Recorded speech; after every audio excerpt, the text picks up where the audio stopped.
काँग्रेसचे राष्ट्रीय अध्यक्ष मल्लिकार्जुन खरगेंनी राष्ट्रपतींना पत्र पाठवलंय। सैनिक शाळांचं खासगीकरण रद्द करण्याची मागणी केली आहे। सैनिक शाळांशी करार करून राजकारण करण्याच्या निर्णयाविरोधात राष्ट्रपतींना पत्र पाठवलंय।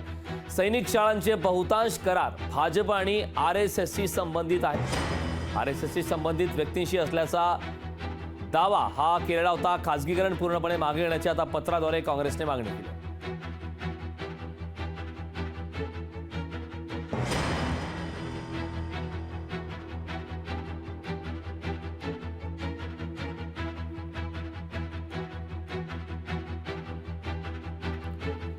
तर मल्लिकार्जुन खरगेंनी आता राष्ट्रपतीला पत्र पाठवलेलं आहे। काँग्रेसचे राष्ट्रीय अध्यक्ष मल्लिकार्जुन खरगेंनी राष्ट्रपतींना पत्र पाठवलंय।